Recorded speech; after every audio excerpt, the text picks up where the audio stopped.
Pertikaian kad kemasukan elektronik Malaysia. Siapakah yang patut memohon maaf dahulu?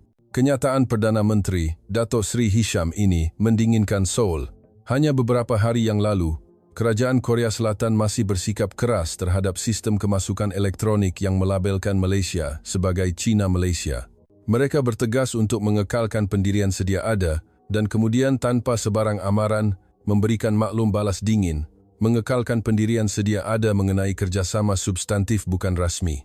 Seluruh dunia menyangka Malaysia akan tunduk sekali lagi, tetapi jawapan yang keluar dari mulut Perdana Menteri Datuk Seri Hisham sangat tegas, hormati kehendak rakyat Malaysia. Malaysia telah melancarkan kejutan kepada Korea Selatan. Apakah yang membolehkan Malaysia bersuara sedemikian? Mengapa Korea Selatan mula risau? Sebelum kita mulakan cerita, sila tekan butang langganan. Ia adalah dorongan yang sangat hangat bagi saya. Sila tinggalkan komen di bawah, kongsi tempat anda menonton video ini sekarang. Melabelkan Malaysia sebagai sebahagian daripada China adalah tidak boleh diterima. Hormati kehendak rakyat Malaysia. Mesej keras yang dilontarkan oleh Perdana Menteri Datuk Seri Hisham di khalayak ramai. Suasana di tempat itu membeku. Penulis-penulis berhenti menulis. Lampu kilat kamera berkelip-kelip tanpa henti. Berita tergempar muncul di CNN. Perdana Menteri Malaysia memberi tekanan langsung kepada Kerajaan Korea Selatan, ketegangan serantau meningkat. Seluruh dunia terkejut. Adakah ini benar-benar kenyataan yang telah dipersiapkan? Keraguan itu adalah buktinya. Itu adalah di luar jangkaan. Saya Dr. Sharifah Marina. Saya telah berkhidmat sebagai fellow kanan di Institut Penyelidikan Dasar Asia Timur di Washington selama 25 tahun, khusus menganalisis hubungan serantau dan diplomasi Malaysia. Dari pentadbiran Clinton hingga kini, dan mungkin kepenggal kedua Trump, saya telah menyaksikan krisis diplomatik dan rundingan yang tidak terkira. Ketegangan era Mahathir, suasana perdamaian zaman Abdullah Badawi, dasar pandang ke timur baru Najib Razak, dan kini pentadbiran Datuk Seri Hisham. Dalam semua detik ini, saya menganalisis perubahan halus dalam diplomasi Malaysia. Tetapi hari ini benar-benar berbeza. Saya meremang. Dengan pengalaman 25 tahun, situasi seperti ini adalah yang pertama kali. Rakan sekerja saya, Jennifer, menjerit melihat skrin. Marina, adakah ini benar? PM Hisham memberi tekanan secara terbuka kepada Korea Selatan. Saya segera melihat jam, 2.47 petang waktu Pantai Timur. Beberapa hari sebelumnya, Kerajaan Malaysia masih secara diam-diam meminta perubahan melalui saluran diplomatik, meminta label China Malaysia dalam sistem kad kemasukan elektronik ditukar kepada Malaysia. Korea Selatan di permukaan mengatakan mereka akan mengkaji dan menangguhkan masa. Tetapi tiba-tiba, Perdana Menteri muncul sendiri. Ini bukan hanya masalah label, isu sebenar adalah menghormati kedaulatan. Menurut sumber dalaman di Putrajaya, PM Hisham memberitahu pembantu rapatnya, saya akan mengambil tindakan serta-merta. Saya segera menghubungi semua saluran biasa saya, Kementerian Luar Negeri Malaysia, Pejabat Perdana Menteri, dan Kementerian Pertahanan. Bagaimana anda merancang untuk bertindak balas? Bilakah pendirian rasmi akan keluar? Biasanya, dalam masa 30 minit, akan ada kenyataan yang menyatakan kekesalan atau sekurang-kurangnya mengatakan bahawa mereka sedang memahami keadaan. Tetapi jawapan yang diterima sangat mengejutkan. Kenyataan Perdana Menteri adalah pendirian rasmi kami. Kami tidak akan menunggu dengan senyap lagi.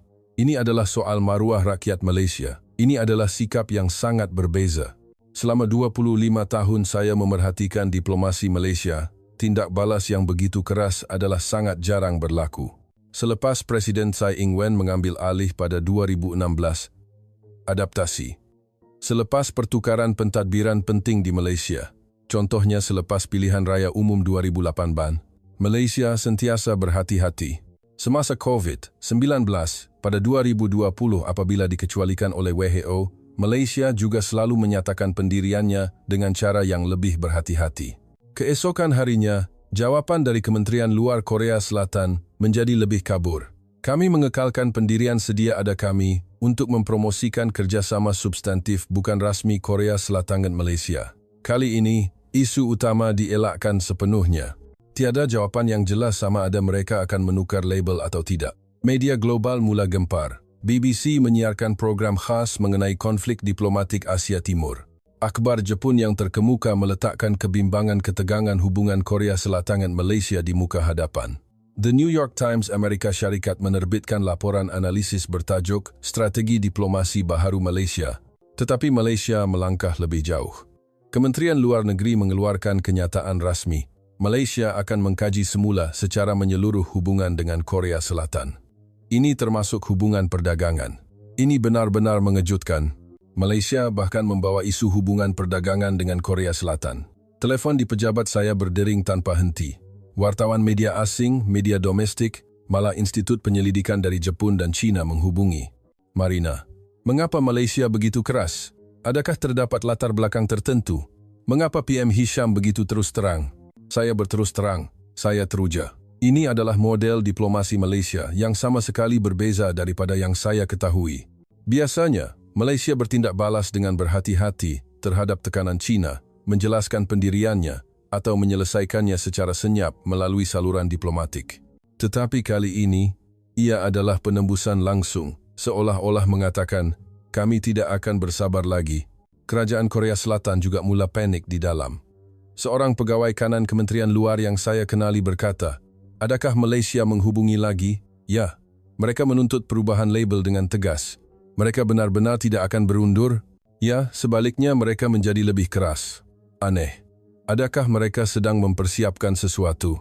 Apabila saya mendengar perbualan ini, saya sedar Korea Selatan tidak menjangkakan tindak balas sedemikian dari Malaysia. Biasanya, apabila China memberi tekanan, Malaysia akan bertindak balas dengan tenang. Tetapi kali ini, mereka berhadapan secara langsung dengan Korea Selatan. Saya tidak akan pernah melupakan saat ini. Setelah 25 tahun di Washington, saya merasakan kekerasan ini bukanlah protes semata-mata. Ia mempunyai rasa strategi. Malaysia bermain permainan pada tahap yang sama sekali berbeza. Dahulu, mereka mungkin akan berundur secara senyap. Tetapi kali ini, tiada tanda-tanda itu. Sebaliknya, media Malaysia mula menyemak fakta dengan tenang. Pada tahun 2005, Korea Selatan meminta nama Institut Teknologi Korea Malaysia ditukar kepada nama baharu yang mereka sukai. Malaysia segera menerima. Tetapi sekarang, mengapa permintaan sah Malaysia diabaikan? Ini adalah standar berganda. Korea Selatan semakin malu. Kerajaan yang biasanya mengatakan Malaysia adalah rakan kongsi penting, kini kelihatan tunduk kepada China mengenai isu maruah Malaysia. Pada masa itu, saya merasakan ini bukan sekadar konflik diplomatik, tetapi Malaysia mahu mentakrifkan semula kedudukannya dalam masyarakat antarabangsa dari asasnya. Malaysia yang lalu mungkin akan berdiam diri terhadap sikap kabur Korea Selatan. Tetapi Malaysia pada tahun 2025 adalah sama sekali berbeza. Menuntut dengan bermaruah, kami tidak akan merisaukan sesiapa lagi. Hanya negara yang menjaga maruah boleh mempunyai sikap ini. Kekerasan strategik Malaysia ini menjadikan seluruh Saul tegang. Pada saat itu, saya merasakan babak baharu dalam hubungan serantau dan diplomasi Asia Timur sedang dibuka. Dan saya benar-benar ingin tahu, apakah hasil yang akan dicipta oleh kekerasan ini. 5 hari selepas jawapan kabur Korea Selatan, tekanan Malaysia berterusan. Apabila seluruh Seoul cemas, saya, seperti biasa, menyemak berita berkaitan Malaysia. Tiba-tiba, berita tergempar muncul di skrin komputer saya. Perdana Menteri Dato' Sri Hisham membuat kenyataan keras mengenai Korea Selatan dalam mesyuarat Kementerian Luar Negeri. Saya segera klik pada laporan itu. Pada saat saya melihat kandungannya, jantung saya terasa seperti jatuh. Perdana Menteri Dato' Sri Hisham akhirnya bersuara, tetapi dengan cara yang tidak dijangka oleh sesiapapun. Ia bukan siaran langsung, bukan sidang media rasmi. Ia adalah kenyataan yang dibuat semasa mesyuarat Kementerian Luar Negeri. Pada tahun 2005, apabila Korea Selatan meminta nama Institut Teknologi Korea Malaysia ditukar, kami segera menerima. Ini adalah ayat pertama Perdana Menteri. Kata-kata seterusnya lebih mengejutkan. Tetapi sekarang, mengapa Korea Selatan berdiam diri terhadap permintaan sah kami? Ini adalah standar berganda. Ini adalah penghinaan yang jelas terhadap Malaysia. Jika Korea Selatan meneruskan sikap ini, kami juga boleh menimbangkan semula label Pusat Kebudayaan Korea. Saya membaca kenyataan itu 2 atau 3 kali. Ini bukan bahasa sekutu tradisional. Ia adalah pendekatan pada tahap yang sama sekali berbeza. Laporan itu mengatakan bahawa para diplomat di tempat itu juga terdiam. Adakah ini benar-benar apa yang dikatakan oleh Perdana Menteri? Saya berkata kepada diri sendiri, saya segera menghubungi kenalan saya di Kementerian Luar Korea Selatan. Yang pertama adalah Encik Kim, Ketua Bahagian Asia Timur. Encik Kim, adakah Anda melihat kenyataan Perdana Menteri Malaysia? Adakah benar ini yang dilaporkan? Laporan itu mengatakan begitu. Apa pandangan Anda? Jujur, kami panik. Maksud Anda, tindak balas yang tidak dijangka? Ya, kami fikir ia akan berlalu dengan senyap. Suara Encik Kim kedengaran keliru. Yang kedua saya hubungi adalah pegawai yang bertanggung jawab dalam isu diplomatik di pejabat Presiden. Apa pandangan Anda tentang keadaan Malaysia? Sama sekali di luar jangkaan, Puan Marina. Dalam aspek apa? Mereka mempersoalkan isu asas.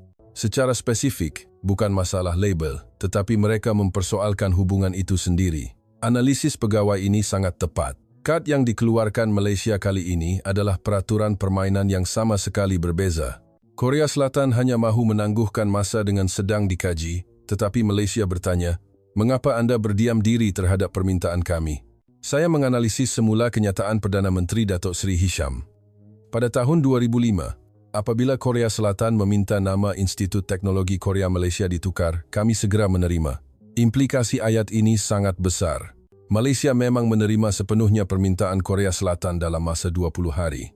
Kerajaan pada masa itu adaptasi, kerajaan semasa era 2005 segera menukar semua dokumen rasmi, buku teks, laporan media, malah siaran stesen LRT di Kuala Lumpur. Tetapi sekarang mengapa Korea Selatan berdiam diri terhadap permintaan sah kami? Persoalan kedua adalah lebih tajam. Permintaan Malaysia adalah sah. Melabelkan sebagai Malaysia adalah amalan antarabangsa. Malah pejabat Cina tidak menggunakan Cina, Malaysia, tetapi menggunakan Kuala Lumpur, Malaysia. Tetapi hanya Korea Selatan yang keras kepala menggunakan Cina, Malaysia. Jika Korea Selatan meneruskan sikap ini, kami juga boleh menimbangkan semula label Pusat Kebudayaan Korea. Ayat terakhir ini benar-benar mengejutkan. Ini adalah pengisytiharan hubungan yang benar-benar setara. Dahulu, apabila Korea Selatan meminta, kami menerima. Kali ini, logiknya adalah permintaan kami juga mesti dihormati sama. Malam itu, saya mengadakan persidangan video dengan pakar-pakar Asia Timur. Turut hadir ialah Profesor Tan Jian Min dari University Harvard, Fellow Kanan Lim Shu Fen dari Institut Brookings, dan Profesor Wang Zimin dari University Johns Hopkins. Apa pandangan Anda semua tentang kenyataan Perdana Menteri Hisham kali ini? Profesor Tan Jian Min memulakan, perubahan yang benar-benar mengejutkan. Dalam aspek apa? Malaysia kini bukan lagi mangsa yang pasif, tetapi subjek yang aktif. Fellow Kanan Lim Shu Fen juga bersetuju. Betul, dahulu hanya bimbang bagaimana untuk bertindak balas terhadap tekanan Cina. Kali ini, ia adalah tuntutan kesetaraan secara langsung kepada Korea Selatan. Analisis Profesor Wang Zimin adalah lebih konkret. Data sebenar. Tuntutan Malaysia sangat munasabah. Data apa? Pengiraan sumbangan substantif Malaysia kepada hubungan Korea Selatan jauh lebih besar daripada sebaliknya. Secara spesifik, pada tahun 2024, Korea Selatan mempunyai lebihan perdagangan kira-kira 30 bilion dengan Malaysia. Sumbangan Malaysia kepada ekonomi Korea Selatan adalah sangat besar. Apabila saya mendengar perbualan ini, saya faham sebab kekerasan Malaysia kali ini. Tidak perlu reaksi emosi, cukup dengan mengemukakan fakta. Keesokan harinya, tindak balas media antarabangsa mula muncul. Editorial The Washington Post menulis, persoalan Malaysia adalah sah. Korea Selatan menghargai maruahnya sendiri, mengapa mengabaikan maruah Malaysia? The New York Times juga serupa. Hubungan baik harus berdasarkan saling menghormati, bukan konsesi sebelah pihak. Malah Wall Street Journal yang konservatif menilai, pemikiran strategik Malaysia sangat mengagumkan. Inilah wajah negara demokrasi yang matang. Yang paling mengejutkan adalah tindak balas dalaman Korea Selatan. Seorang pegawai kanan Kementerian Luar Korea Selatan yang saya kenali berkata secara pribadi, jujur, apa yang Malaysia katakan adalah betul.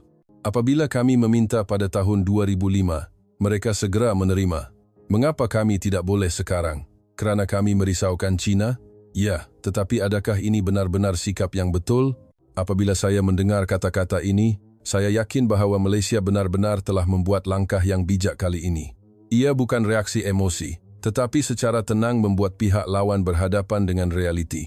Korea Selatan kabur, tetapi mendapat persoalan asas dan tekanan moral. Kami kini berada di kedudukan bertanya, menjalankan diplomasi terhadap negara yang merisaukan kuasa besar. Malam itu, saya menulis laporan, Malaysia sedang mengubah paradigma diplomasi Asia Timur. Peralihan dari hubungan sebelah pihak kepada hubungan kesetaraan telah bermula. Kenyataan Perdana Menteri Datuk Seri Hisham ini melangkaui hubungan serantau, membuka babak baharu dalam diplomasi Asia Timur. 2 hari selepas kenyataan keras Perdana Menteri Datuk Seri Hisham, tekanan Malaysia berterusan. Ketika Seoul tegang, saya, seperti biasa, mengesahkan berita berkaitan Malaysia. Tiba-tiba, berita tergempar muncul di telefon saya. Kementerian Luar Negeri Malaysia mengeluarkan ulasan rasmi mengenai kajian semula menyeluruh hubungan dengan Korea Selatan. Saya segera membuka komputer riba. Pada saat saya melihat kandungannya, saya terasa seperti berhenti bernafas. Kami akan mengkaji semula secara menyeluruh hubungan dengan Korea Selatan. Ini termasuk hubungan perdagangan. Label Seoul Adaptasi, label Pusat Kebudayaan Korea, juga tertakluk kepada kajian semula. Hanya 3 ayat, tetapi mesej ringkas ini mengandungi makna yang besar. Dalam 25 tahun saya memerhatikan diplomasi serantau, tekanan langsung seperti ini adalah yang pertama. Biasanya diplomasi Malaysia akan menggunakan ungkapan berhati-hati seperti kajian teliti atau mengharapkan hubungan yang mesra. Kali ini ia sama sekali berbeza, jelas dan tegas. Saya segera menghubungi rakan sekerja Kerajaan Korea Selatan. Yang pertama adalah Setiausaha Park dari Pejabat Dasar Luar dan Keselamatan Pejabat Presiden. Setiausaha Park, adakah Kementerian Luar Malaysia telah mengeluarkan kenyataan baru disahkan? Benar-benar mengejutkan. Dalam aspek apa? Ini pada dasarnya adalah amaran. Ya, ia adalah tekanan sepenuhnya. Suara Setiausaha Park kedengaran panik. Puan Marina, pernahkah perkara seperti ini berlaku sebelum ini? Tidak pernah. Ini adalah yang pertama. Yang kedua saya hubungi adalah Pengarah Lee dari Biro Perundingan Perdagangan. Pengarah Lee, adakah Anda mengetahui keadaan ini? Di dalam masih huru-hara, bagaimana Anda merancang untuk bertindak balas? Jujur, ini adalah skrip yang tidak dijangka. Apakah maksud kajian semula hubungan perdagangan? Dalam senario terburuk ia mungkin sampai ke sekatan ekspor semikonduktor. Melalui perbualan ini saya merasakan betapa paniknya Korea Selatan. Mereka menyangka Malaysia akan berlalu dengan senyap, kerana model biasa adalah begitu. Apabila China memberi tekanan, Malaysia akan menyatakan kekesalan dan kemudian bertindak balas dengan tenang. Tetapi kali ini, ia secara langsung menggugat hubungan itu sendiri. Petang itu, tindak balas media antarabangsa membanjiri. Analisis CNN sangat tajam. Amaran kajian semula hubungan perdagangan Malaysia mempunyai potensi besar. Ini bukan sahaja mengenai hubungan serantau, tetapi menunjukkan perubahan asas dalam geografi diplomatik Asia Timur. The Washington Post menganalisis dengan lebih konkret, Malaysia bukan lagi hanya negara yang bertindak balas terhadap tekanan China. Kini, Malaysia boleh membuat tuntutan kesetaraan kepada negara-negara jiran. Tindak balas Fox News agak berbeza, nada pragmatik konservatif. Kesukaran berganda Korea Selatan berjalan di atas tali di antara China dan Malaysia.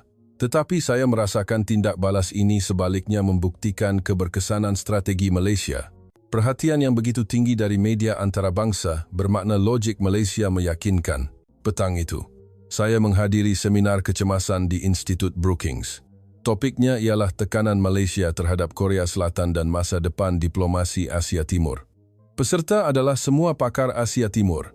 Pembentang pertama, Profesor David Lee dari MIT, berkata, keputusan Malaysia kali ini sangat strategik. Dalam aspek apa? Mereka bukan reaksi emosi, tetapi menggunakan leverage ekonomi. Secara spesifik, Korea Selatan mempunyai lebihan perdagangan 30 bilion dengan Malaysia pada tahun 2024.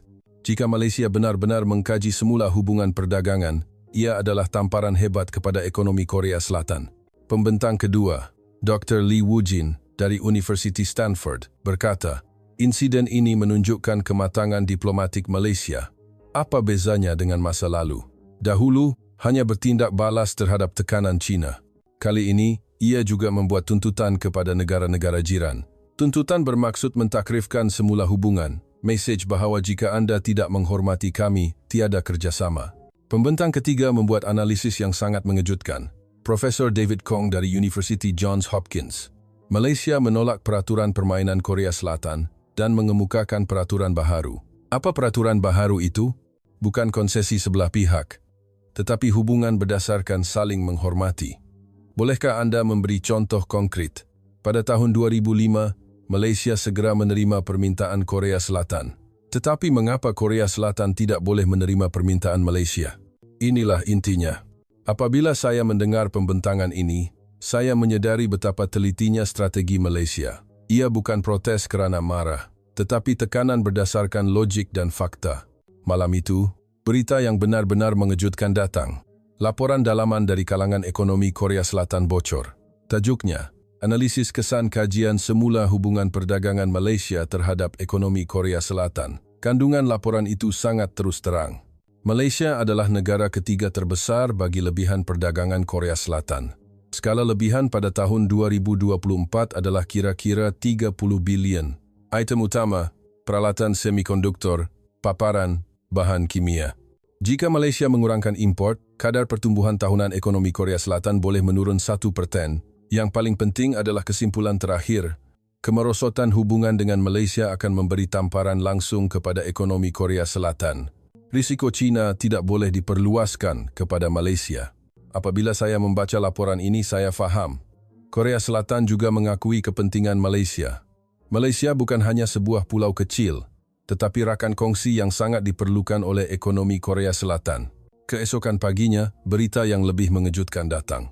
Terdapat tindak balas dari Jepun. Seorang pegawai kerajaan Jepun berkata tanpa nama kepada Kyodo News, tindak balas Malaysia sangat dicemburui. Alangkah baiknya jika kita juga boleh membuat tuntutan kepada Korea Selatan dengan bermaruah seperti itu. Apabila saya melihat laporan ini, saya benar-benar terkejut. Jepun cemburu? Biasanya Jepun mempunyai lebih banyak suara di pentas antarabangsa daripada Malaysia. Kali ini, sebaliknya, mereka cemburu dengan maruah Malaysia. Eropah juga mempunyai tindak balas yang serupa. Institut Penyelidikan Politik Antarabangsa Jerman menganalisis tekanan Malaysia terhadap Korea Selatan mengemukakan model diplomatik baharu. Tuntutan sah menggunakan kekuatan ekonomi.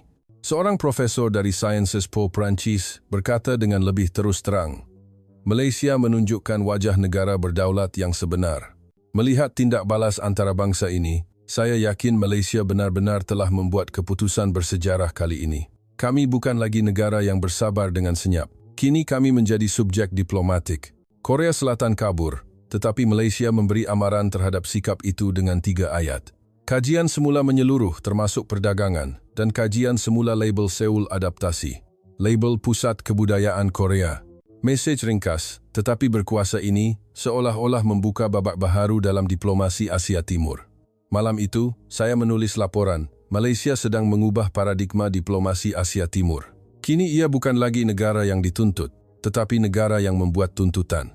Berita yang benar-benar mengejutkan datang selepas amaran keras Malaysia dikeluarkan. Korea Selatan akhirnya tunduk. Pagi itu saya terkejut melihat berita tergempar dari Yonhap News. Kerajaan Korea Selatan memutuskan untuk menukar label kad kemasukan elektronik kepada Malaysia, menerima sepenuhnya permintaan Malaysia.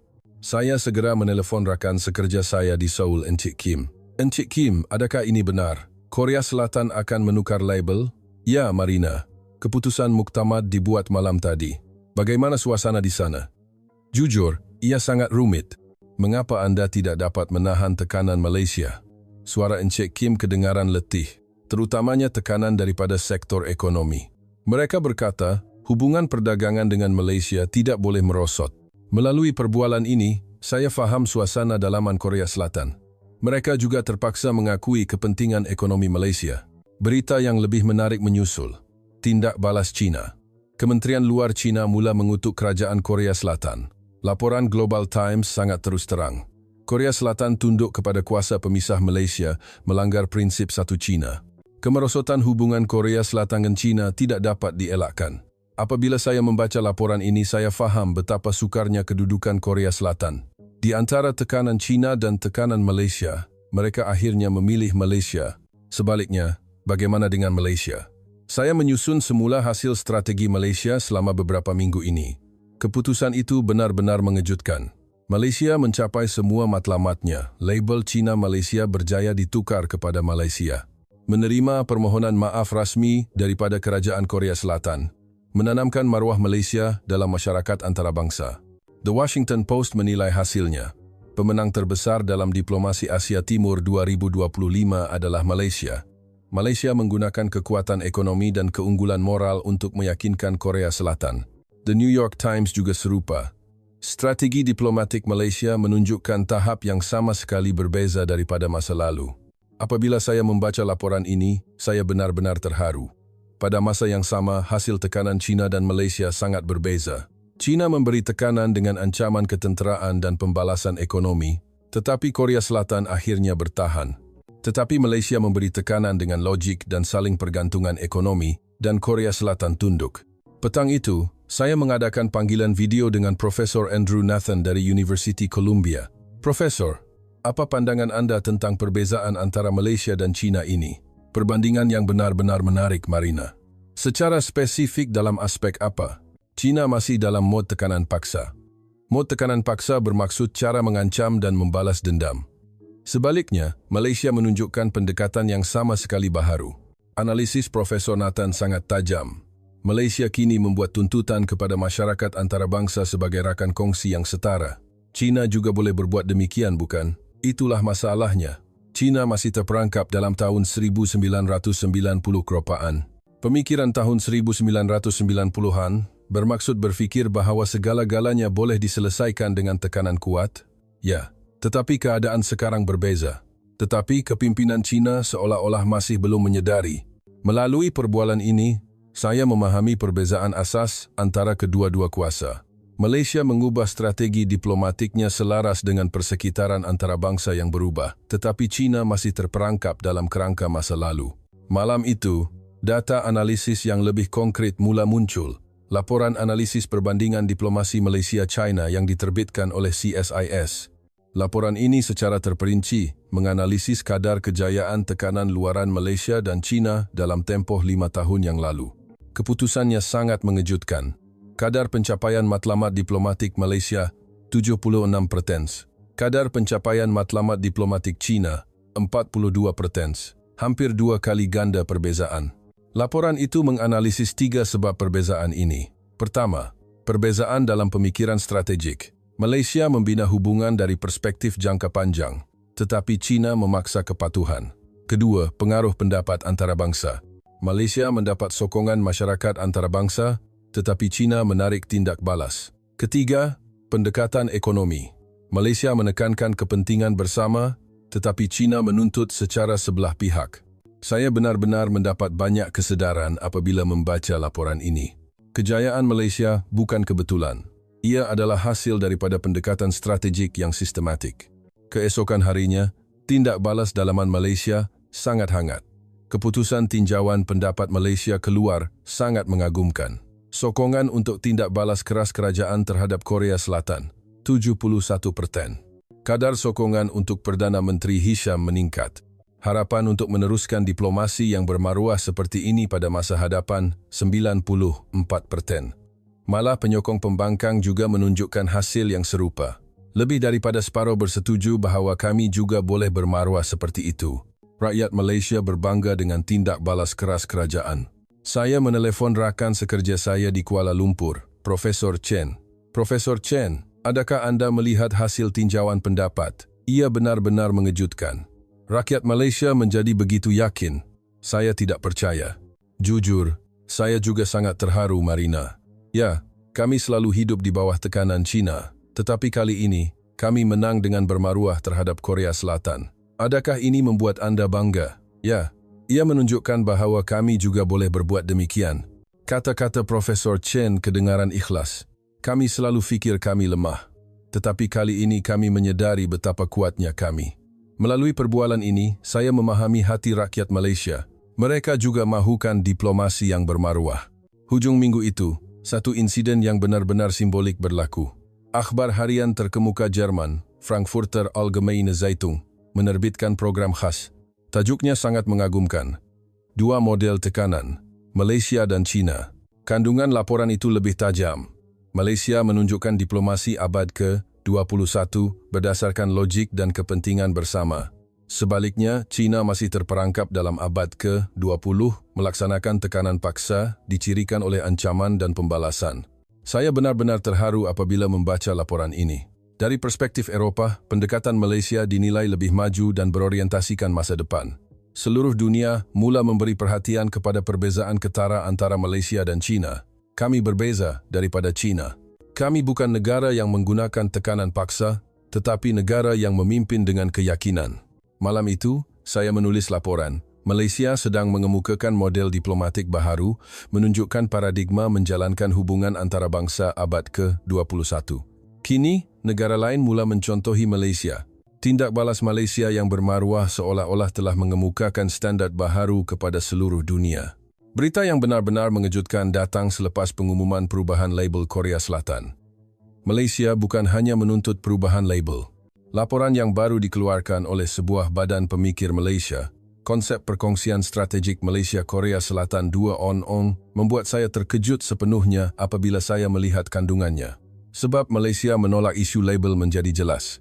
Mereka mencadangkan permainan yang sama sekali baharu. Muka surat pertama dokumen itu sangat mengejutkan. Melangkaui hubungan sebelah pihak sedia ada, membina perkongsian strategik. Model kerjasama abad ke-21 berdasarkan kepentingan bersama. Ini adalah pendekatan pada tahap yang sama sekali berbeza. Ia bukan masalah label semata-mata, tetapi cadangan untuk mengubah struktur itu sendiri. Yang lebih mengejutkan adalah kandungan konkretnya. Kad pertama yang boleh dikeluarkan Malaysia adalah teknologi semikonduktor. Pencapaian syarikat adaptasi, syarikat Utama Malaysia, contohnya Inari Amertron atau Malaysian-based Semiconductor Players, pada tahun 2024 sangat mengagumkan. Penguasaan pasaran Global meningkat kepada 63%. Pengeluaran besar-besaran chip 3 nanometer pertama di dunia. Pengeluaran eksklusif chip Apple A17. Pembekal utama chip AI. Skala jumlah pendapatan 0,73 bilion. Apabila saya melihat data ini, saya sedar, Malaysia kini bukan hanya negara perkilangan, tetapi negara yang menguasai teknologi dunia. Kad kedua adalah lebih mengejutkan. Analisis persaingan antara Samsung dan adaptasi. Syarikat Utama Malaysia. Latar belakang adaptasi. Syarikat Utama Malaysia mengatasi Samsung untuk menjadi pengeluar kontrak utama di dunia. Kontrak dengan Apple melebihi Ki-2 bilion setahun. Saya segera menghubungi rakan sekerja saya di Silicon Valley, Mike. Mike, adakah Anda mendengar tentang pencapaian terbaru syarikat Malaysia? Sudah tentu, ini adalah topik hangat di sini. Apa? Samsung benar-benar ditolak ke tepi? Syarikat Malaysia itu terlalu dominan. Malah Apple telah meninggalkan Samsung. Benarkah? Ya. Hasil chip 3 nanometer syarikat Malaysia itu melebihi 90%. Samsung tidak mencapai 60%. Mendengar kata-kata Mike, saya lebih terkejut. Malaysia kini menjadi negara dengan keupayaan teknologi bertaraf dunia. Ini adalah perasaan yang nyata. Kad ketiga adalah teknologi chip AI. Cadangan untuk Malaysia menghasilkan chip AI untuk Nvidia, AMD, Google. Terutamanya chip Nvidia H100. Teknologi yang hanya boleh dibuat oleh adaptasi. Syarikat Utama Malaysia. Teknologi ini sangat diperlukan untuk Amerika Syarikat dalam mengekang China. Kad keempat adalah yang paling mengagumkan. Teknologi perubatan dan pengetahuan tindak balas COVID-19. Tindak balas COVID-19 Malaysia adalah bertaraf dunia. Jumlah kes yang disahkan pada tahun 2021 kekal pada tahap terendah di dunia. Sistem kemasukan elektronik, sistem peruntukan topeng, dan sistem rawatan tepat pada masanya. Cadangan untuk berkongsi semua teknologi ini dengan Korea Selatan. Saya benar-benar terkejut selepas membaca dokumen ini. Malaysia benar-benar telah membuat persiapan yang teliti. Korea Selatan menuntut perubahan label, dan Malaysia menunjukkan, kami boleh menawarkan banyak perkara ini. Saya segera menelepon rakan sekerja saya di Jabatan Negara. Adakah Anda membaca laporan Malaysia yang baru-baru ini? Sedang melihatnya. Benar-benar mengejutkan. Dalam aspek apa? Ini adalah permainan yang sama sekali berbeza. Malaysia tahu dengan tepat apa yang diperlukan oleh Korea Selatan. Contohnya, teknologi semikonduktor, chip AI, sistem perubatan. Semua perkara yang diperlukan oleh Korea Selatan untuk bersaing dengan China. Analisis James adalah tepat. Kad yang dikeluarkan Malaysia adalah semua yang sangat diperlukan oleh Korea Selatan, terutamanya dalam persaingan teknologi. Malam itu, saya menemui data analisis yang benar-benar menarik. laporan penilaian nilai strategik Malaysia yang diterbitkan oleh Institut Brookings. Laporan ini mendatangkan data mengenai sumbangan Malaysia dalam pelbagai bidang. Keupayaan pengeluaran semikonduktor, skala 73 bilion setahun. Pengeluaran chip AI, 92%, penguasaan pasaran dunia. Teknologi perubatan, COVID-19, infrastruktur terendah di dunia. Liputan 5G, 98%. Melihat angka-angka itu, ia menjadi lebih jelas. Malaysia bukan hanya sebuah pulau yang dilindungi, tetapi rakan kongsi yang sangat diperlukan oleh ekonomi dunia. Keesokan harinya, tindak balas yang lebih konkret mula muncul. Editorial The Washington Post menulis, cadangan Malaysia adalah model hubungan antarabangsa abad ke-21. Bukan mencari label, tetapi kerjasama substantif.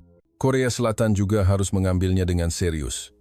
Analisis The New York Times adalah lebih tajam. Malaysia telah beralih dari negara kecil kepada kuasa teknologi. Ini adalah perubahan paradigma dalam hubungan antarabangsa. CNN mengadakan perbincangan pakar. Profesor Victor Cha dari University Johns Hopkins berkata, pendekatan Malaysia sangat inovatif. Mereka cuba mengubah imej negara yang dilindungi sedia ada kepada rakan kongsi teknologi. Profesor Thor F. Fell dari MIT juga bersetuju. Ini bukan pertikaian label, tetapi perubahan status Malaysia secara menyeluruh. Model baharu berdasarkan teknologi. Apabila saya melihat tindak balas ini, saya merasakan betapa berkesannya strategi Malaysia. Pendapat antarabangsa juga secara beransur-ansur cenderung kepada Malaysia. Hujung minggu itu, satu insiden yang benar-benar simbolik berlaku. Kerajaan Korea Selatan mengumumkan bahawa ia akan mengkaji semula secara serius cadangan Malaysia. Ini sebenarnya adalah pengakuan terhadap pendekatan Malaysia. Jurucakap Kementerian Luar Negeri berkata dalam taklimat, cadangan Malaysia adalah sangat komprehensif dan berorientasikan masa depan mengandungi kandungan yang sesuai untuk kerjasama teknologi abad ke-21. Kami akan mengkaji semula secara positif. Saya benar-benar terharu apabila mendengar pengumuman ini. Malaysia benar-benar telah berjaya menukar label sebelah pihak Korea Selatan kepada perkongsian kepentingan bersama. Dalam pertikaian label, Malaysia bukan bercakap dengan nama, tetapi dengan nilai. Bukan negara kecil, tetapi kedudukan rakan kongsi teknologi. Malam itu saya menulis laporan, Malaysia telah mentakrifkan semula konsep hubungan antarabangsa.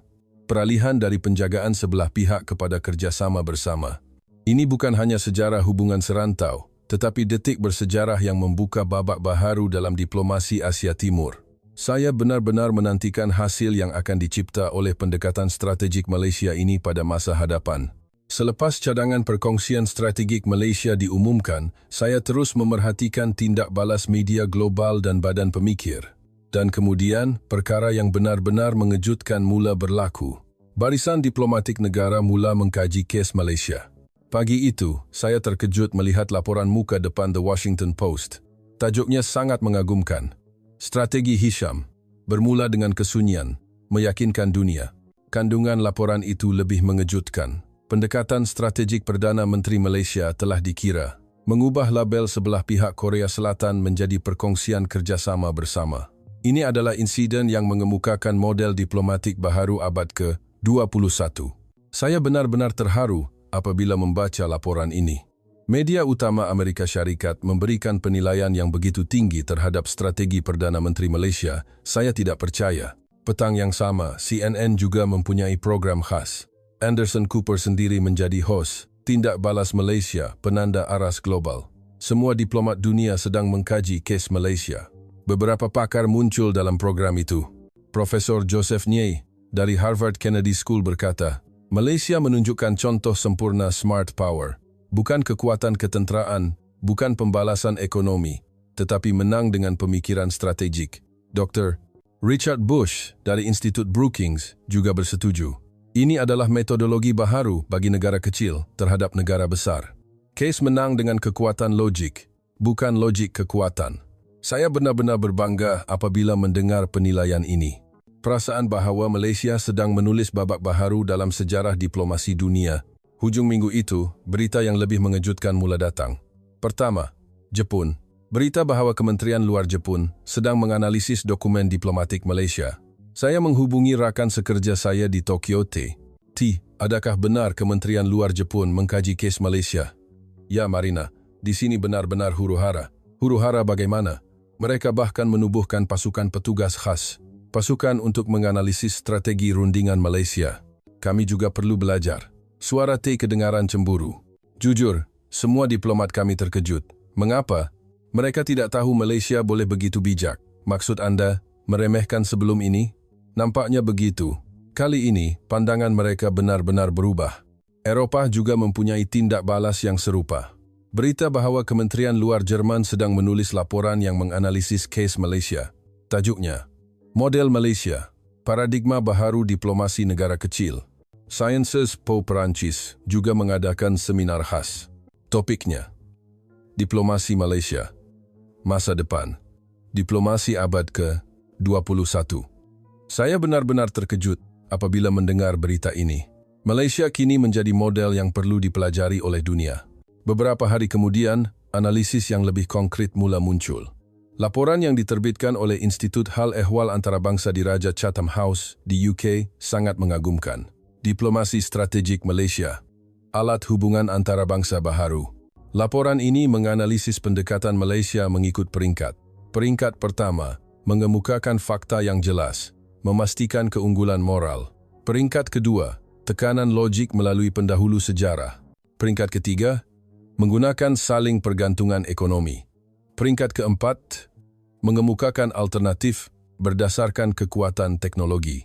Peringkat kelima, menetapkan hubungan baharu berdasarkan kepentingan bersama. Analisis yang benar-benar sistematik.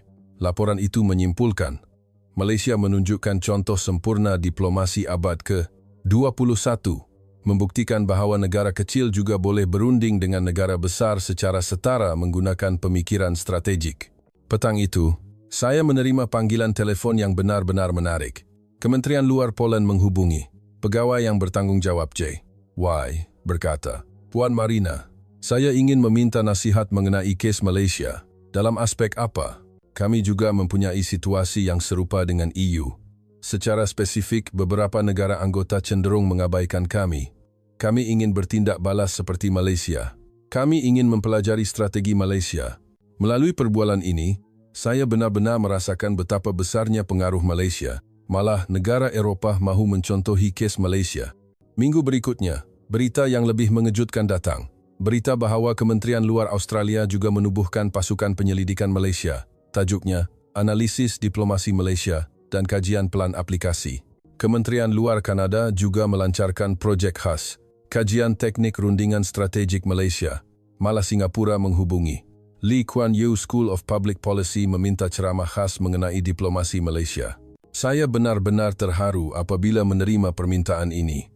Malaysia kini menjadi kuasa diplomatik yang perlu dipelajari oleh seluruh dunia. Pada akhir bulan, insiden yang paling simbolik berlaku. Seminar khas diadakan di Ibu Pejabat Pertubuhan Bangsa-Bangsa Bersatu bertajuk Paradigma Baharu Diplomasi Abad ke-21. Penceramah utama adalah Timbalan Menteri Luar Malaysia. Diplomat dari 80 negara menghadiri seminar itu. Topiknya, Diplomasi Malaysia, Perkongsian Strategik, berdasarkan saling menghormati. Saya juga memerhati. Semua diplomat mencatat nota dengan serius. Banyak soalan yang muncul semasa sesi soal jawab. Wakil Jerman bertanya, bagaimana Anda boleh bertindak balas dengan tenang apabila menghadapi tekanan daripada kuasa besar? Jawapan Timbalan Menteri Malaysia sangat mengagumkan. Hanya negara yang bersedia boleh tenang. Kami bertindak balas dengan strategi, bukan emosi. Wakil Perancis juga bertanya, pada pendapat Anda, apakah rahsia kejayaan Malaysia tidak terikut dengan permainan pihak lawan, tetapi menukarnya kepada permainan kami, menukar label sebelah pihak kepada kepentingan bersama? Saya benar-benar berbangga apabila melihat seminar ini. Malaysia kini menjadi buku teks untuk diplomat di seluruh dunia. Kami kini adalah model dunia. Kami beralih dari negara yang menerima buku teks kepada negara yang menghasilkan buku teks. Malam itu, saya menulis laporan panjang. Tajuknya, Pengaruh Global Diplomasi Malaysia. Malaysia telah mengemukakan standar baharu untuk diplomasi abad ke-21. Seluruh dunia sedang mengkaji diplomasi Malaysia. Ini adalah salah satu pencapaian terbesar dalam sejarah diplomasi Malaysia. Saya tidak akan pernah melupakan saat ini. Menyaksikan sendiri bagaimana Malaysia benar-benar berdiri di tengah-tengah dunia, Dunia kini sedang mengkaji Malaysia. 3 bulan selepas pengumuman perubahan label Korea Selatan, saya telah memerhatikan diplomasi Asia Timur selama 25 tahun di Washington, tetapi saya tidak pernah melihat hasil yang begitu dramatik kali ini. Apabila saya menyusun pencapaian yang dicipta oleh Malaysia, ia benar-benar mengejutkan. Ini bukan hanya pencapaian diplomatik, tetapi peralihan paradigma yang lengkap. Pertama, lihat isu label. Strategi Malaysia berjaya sepenuhnya menyelesaikan segala-galanya dengan tekanan kuat dan keyakinan logik. Kad kemasukan elektronik Korea Selatan China Malaysia ditukar kepada Malaysia, mendapat permohonan maaf rasmi, mencegah janji serupa tambahan. Penghormatan yang sangat diingini oleh Perdana Menteri Hisham telah tercapai. Saya benar-benar terharu apabila melihat hasil ini. Malaysia bermula dengan tuntutan yang bermaruah dan berakhir dengan kemenangan yang lengkap. Kedua, pengiktirafan antarabangsa. Malaysia mendapat sokongan dunia dalam semua matlamat utamanya. The Washington Post, tuntutan Malaysia adalah sah. The New York Times, paradigma diplomasi abad ke-21. CNN, kemenangan besar negara kecil. Yang paling mengagumkan adalah maruah yang ditunjukkan Malaysia semasa proses rundingan, bukan tindak balas emosi, tetapi menentang dengan fakta dan logik. Ketiga, yang paling penting, perubahan persepsi di dalam masyarakat antarabangsa. The Washington Post memuji keupayaan diplomatik matang Malaysia hari demi hari. Malaysia menunjukkan contoh paradigma rundingan abad ke-21. CNN juga serupa. Pendekatan Malaysia yang menang dengan strategi, bukan emosi, sangat mengagumkan. Malah Jabatan Negara Asalakas secara rasmi mula menilai semula Malaysia. Jurucakap Jabatan Negara berkata dalam taklimat, Malaysia adalah rakan kongsi penting kami. Kami akan terus mengukuhkan hubungan kerjasama berdasarkan saling menghormati. Keempat, kesan berantai antarabangsa juga sangat besar. Jepun juga mula mengkaji kaedah rundingan Malaysia. Saya membuat panggilan pengesahan terakhir kepada rakan sekerja saya di Tokyo T. Bagaimana suasana dalaman Jepun? Berubah sepenuhnya, Marina. Bagaimana perubahan itu? Pandangan terhadap Malaysia berubah sepenuhnya. Secara spesifik, mereka fikir kami lebih maju daripada Malaysia dalam diplomasi. Kali ini, ia sama sekali terbalik. Mereka mengakui bahawa tahap pemikiran strategik Malaysia jauh lebih tinggi daripada kami. Eropah juga mempunyai tindak balas yang serupa. Kementerian Luar Jerman menulis laporan yang menganalisis strategi rundingan Malaysia. Perancis juga mula mengkaji diplomasi Malaysia. Kelima, maruah Malaysia yang mengagumkan. Sepanjang proses ini, Malaysia tidak bertindak balas secara emeral, senyap dan tenang, tetapi pasti mempertahankan pendiriannya. Pada tahun 2005, kami segera menerima permintaan Korea Selatan. Sekarang, sila hormati permintaan kami. Dengan satu ayat ini, semuanya disimpulkan. Saya benar-benar terharu apabila melihat Malaysia seperti ini. Dahulu, apabila menghadapi tekanan China, mereka akan berundur secara senyap. Kali ini, ia sama sekali berbeza. Keenam, kemenangan diplomasi semikonduktor juga ada.